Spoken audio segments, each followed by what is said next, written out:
All right, we are continuing into Chapter 7 of Polynomials, and we are looking at the combination day of GCF with each of the methods. Now, what we're talking about here is we are going to be looking at our three methods of factoring: difference of perfect square, factoring a trinomial, and factor by grouping. But now we're also going to throw in the concept that all of these could have a GCF, and some of them might not be able to be factored further past the GCF. So we really have to start understanding, what do these problems look like that give me a trinomial or a difference of perfect square or a grouping? How do they have to work in order to do that? So what we're going to do is we're going to start off with GCF only. So typically with a GCF only problem, typically you're going to see it with 2 to 3 terms. And what we simply do is we start off and we say, okay, is there a GCF to this problem? And the answer would be yes, there's a 3. So I'm going to take and I'm going to divide those by 3. And that's going to leave me x squared minus 3. Now when I look at this, is x squared a perfect square? Yes, it is, x times x. It has a minus, and does 3 a perfect square? And the answer would be no. So because 3 is not a perfect square, then I know it does not fit the difference of perfect squares pattern. So therefore I know that is as far as it can go. Let's take a look at this second one here. So on this second one, I look across, I have a GCF of 2x. So when I do that, I would be left with x squared plus 16x plus 3. Now, if we notice, it's a trinomial. So a trinomial, to see if we could go further, it had to multiply to give me 3, but add to give me 16. Well, the only factors of 3 are 1 and 3, and there is no way that is going to equal 16. So therefore, we know that that trinomial cannot be factored further. And on this last one, we look and we start off and we say, okay, I have a 2x that goes into both of those. So that would leave me 4x squared plus 25. Then we look, it's a binomial again, so it might be the difference of perfect squares pattern. It might be the difference of perfect squares patterns. So when we look at that, we look at the first one, it's a perfect square. 25 is a perfect square, but because it's an addition in between, then we cannot go any further, because remember, it is a difference of perfect square, difference meaning subtraction. So because that's an addition problem, we cannot go any further on that. All right, let's take the GCF idea and throw it with the trinomials as well. So we're going to start off, remember a trinomial, we have 3 terms. Okay, so if it has 3 terms, you're thinking this method from the get-go. So we start off, we look across, I know I have a GCF of 2, so I'm going to take each of these and divide them by 2. So when I do that, I have x squared plus 5x plus 6. Then I take and I say, okay, can it factor further? So what I'm going to do is I'm going to start in and I'm going to say, okay, I have to multiply to get 6, but I have to add to get 5. This sign tells me I have the same sign.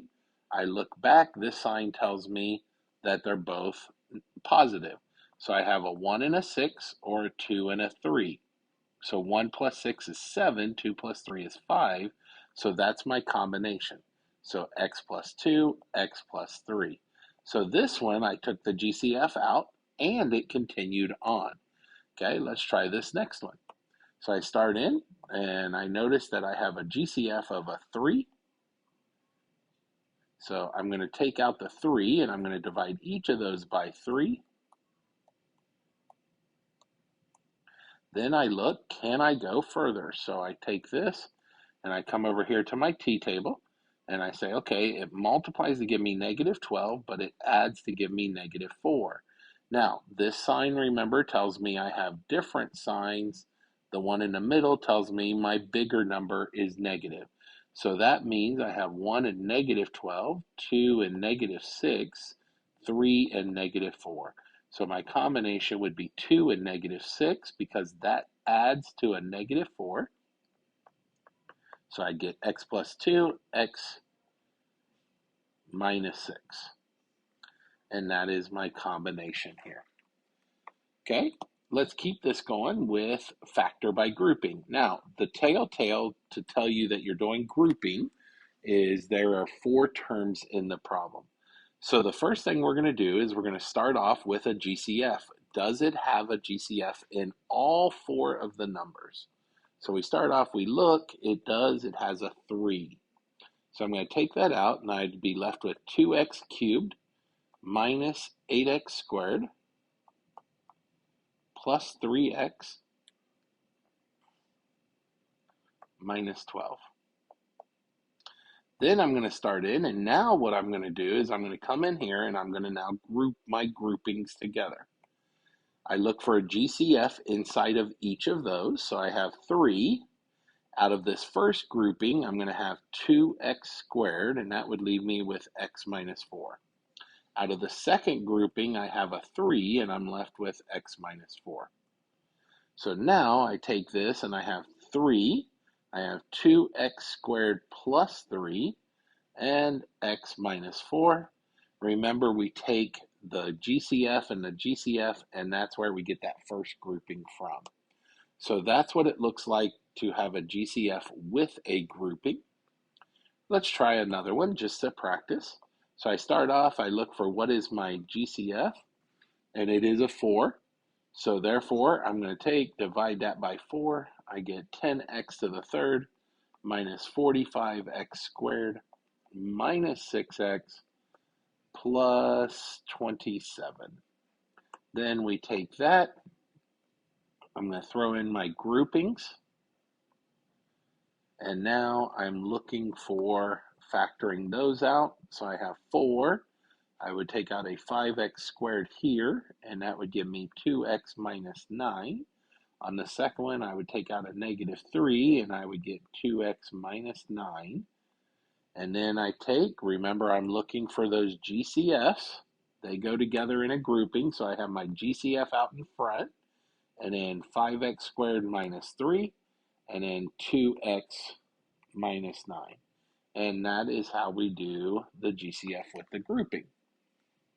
Okay, last category here is how do we look to have a GCF with perfect squares, with the difference of perfect squares. Remember, the difference of perfect squares means you have a perfect square minusing a perfect square. So it has to fit that pattern in order to be able to be factored further. So we're going to start off with the GCF here. So I look, I have a GCF of 3x, so I'm going to take that out. That would give me 9x squared minus 4. Then I look, 9x squared, that's a perfect square. 4 is a perfect square, and it is a minus. So therefore, I can go further. So I'm going to have my 3x out front. I'm going to have the square root of 9x is 3x and 3x. The square root of 4 is 2 and 2, 1 plus, 1 minus. And that would be our factoring pattern for this one. Next, we have 100x squared minus 64. The first thing I notice is I have a GCF of a 4. So I'm going to take that out. Then I look, 25x squared is a perfect square. It's a minus, and 16 is a perfect square. So I can split those. So I get 5x and 5x. I get 4 and 4. I get 1 plus and 1 minus. And there's that. Let's try this last one. I start in, I have a GCF of 3 this time. I have 4x squared plus 25. Now we look at that and we say, okay, 4x squared is a perfect square. 25 is a perfect square, but it is an addition, not a subtraction. So therefore, all I can do is that right there. Now, I wanted to show you one last thing. What if I had a problem that said something like this? X squared plus 9x plus 1. Now, what I want to point out to you is if you look at that problem, it does not have a GCF. It cannot be factored as a trinomial because the only things that multiply to give you 1 is 1 and 1, and there's no way to add that to 9. Now, if that ever happens where you don't have a GCF, it can't be factored. In math, we use this word called prime to mean that that is unfactorable. Okay, so just in case you come across those in the future, that is the word that we would use for that. And that is how we do those combinations with GCF with all the different factoring methods.